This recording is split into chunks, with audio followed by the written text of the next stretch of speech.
જે આપણે બનાવીશું રૂ જેવા પોચા મેથીના ગોટા, તેના માટે આપણે ખાયણી દસ્તો લઈ લઈશું। એમાં આખા ધાણા 1 ચમચી, આખા મરી, અડધી ચમચી અજમો, ત્યારબાદ એને આપણે અધકચરા વાટી લઈશું।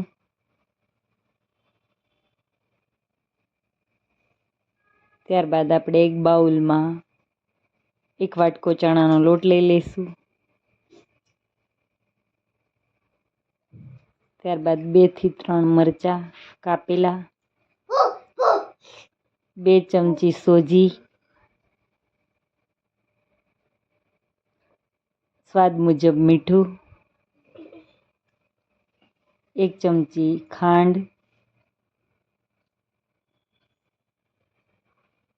1 નાનો વાટકો લીલી મેથી કાપેલી, 1 વાટકો ધાણા લીલા કાપેલા। ત્યારબાદ ધાણા, મરી અને અજમો જે આપણે અધકચરા વાટ્યા હતા તેને આપણે ઉમેરીશું। ત્યારબાદ 1 નાની ચમચી હિંગ, અડધી ચમચી ખાવાનો સોડા, ત્યારબાદ એના ઉપર આપણે લીંબુનો રસ ઉમેરીશું। ત્યારબાદ થોડું પાણી ઉમેરીને બધો મસાલો આપણે મિક્સ કરી લઈશું।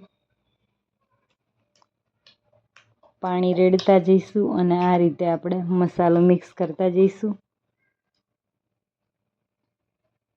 આ રીતનું આપણે બેટર બનાવવાનું છે, વધારે જાડું પણ નહીં અને પતલું પણ નહીં। એમાં આપણે 1 ચમચી ગરમ તેલ ઉમેરીશું। આ બેટર આપણે તૈયાર થઈ ગયું છે।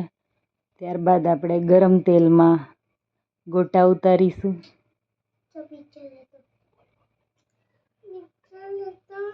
એક પછી એક આ રીતે આપણે ગોટા મૂકીશું।